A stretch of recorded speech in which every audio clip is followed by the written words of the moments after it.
The number one thing on my to-do list this morning was applying to D-Scout missions, and luckily I got accepted to one. It's like a usability test for around $15, so I'm gonna do that. Lately, that's been like my morning routine is just wake up and apply to D-Scout missions, not because I'm money hungry or anything, just because it's out of practicality or out of necessity.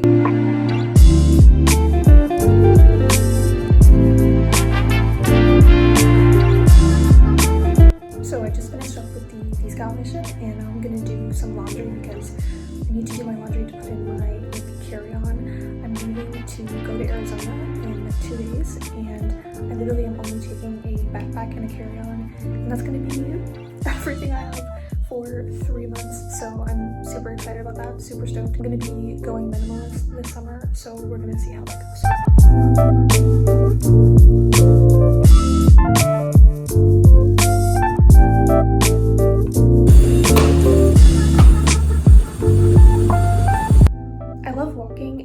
Getting out of the dorm and just being outside and seeing all the people around me, especially like when you're walking in the Hudson River Park, there's people running and it's very like motivating, but also for me there's like this toxic feeling associated with it because I used to run every morning, and then I developed this like really unhealthy relationship with it where I was like, oh, if you don't run today, like you're disgusting and gross. I'm trying to break out of that. Like even now my mind tells me like, oh, you're nasty if you don't go exercise or do something to work off after you eat. I feel like I'm trying to break that connection between eating and then having to exercise after I eat to like earn it. That's obviously not healthy, and I don't want to be trapped in this cycle for the rest of my life. So even though I do want to go walk, a part of me is like, no, you don't need to, because it's just going to reinforce this like unhealthy connection that you have between eating and exercise. So instead I'm going to do the difficult thing for me. Honestly, it's hard for me to sit still after I eat because I just feel like bad and gross, which is not healthy. So I'm going to work through it and sit through it, and I'm going to read the rest of the Frida McFadden book that I'm currently working through. It's called The Perfect Son, and it's honestly, the writing is so horrible, but it's also gripping at the same time. I hate that I want to know what happens next so badly, because it's just like, how can this sell so many copies? And then someone who sits down and genuinely tries so hard and gives their craft their all just gets breadcrumbs. And Frida McFadden is a bestseller, and I just, honestly, sometimes it's like a first grader wrote this book. Nonetheless, I'm still a victim of being drawn in by it and wanting to read to the end. So, I don't know, it's nuanced.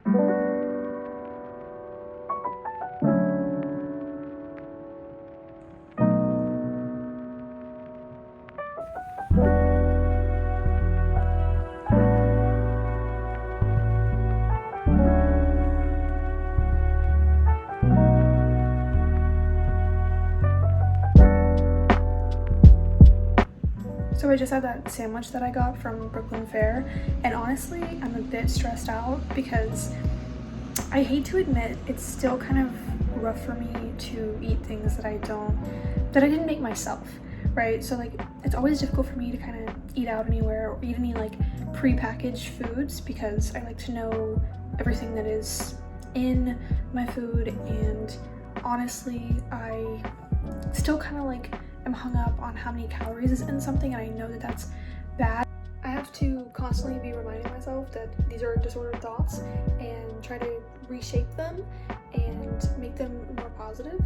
And I've been trying to tell myself whenever those thoughts come up, you know, you're not gross or disgusting, and you deserve to nourish your body. Everyone deserves to nourish their body and be healthy and happy and eat foods that they enjoy without having to earn it all the time. You shouldn't just exercise because you ate something that had a lot of calories, you should exercise because it's something that brings you fulfillment and happiness and makes you feel good in your body, not forcing yourself to run or do intense cardio because you feel that you need to burn off calories that you ate.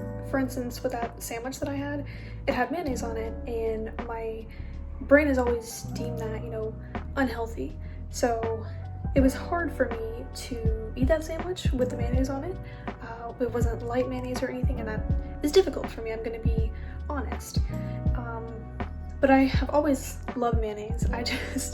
I don't really let myself, or in the past, I never really let myself have it because it's like fattening or whatever. And I know that that's not the right mindset that you should have around it. If you enjoy it, then let yourself have it. I'm trying to be more compassionate towards myself. It's honestly pretty difficult because the inner critic is so automatic, like its voice is so loud, but you have to continuously go against that voice and contradict that voice. Just every time that it pops up with its negativity, you have to shoo it away. Be like, none of this negativity in my vicinity, okay? And they always say treat others how you would want to be treated, and I try to do that in my life. I try to live by the notion of loving kindness, and it's so hard to extend that towards myself. If anyone watching this is going through something similar, I just want you to know you're not alone, and you deserve kindness and love in this world. I also got these to try. They're Made Good granola bites, and they have chocolate chips in them, and they have actual sugar in them, which has always kind of freaked me out. But the more that you face the scary thing, the less power it has over you. So I'm trying to release its grip from me. The grip of the demonized added sugar. It's not gonna kill me, just a little bit of sugar and granola bites. It's not the end of the world. So I finished that Freida McFadden book, and I'm torn now. I don't know what to read. I have decision fatigue right now. I think that I'm gonna settle on And Now Back to You by B.K. Borison. She also wrote First Time Caller, which I read and really enjoyed that book. I think I gave it 4.5 stars, so I hope this one also lives up to the hype.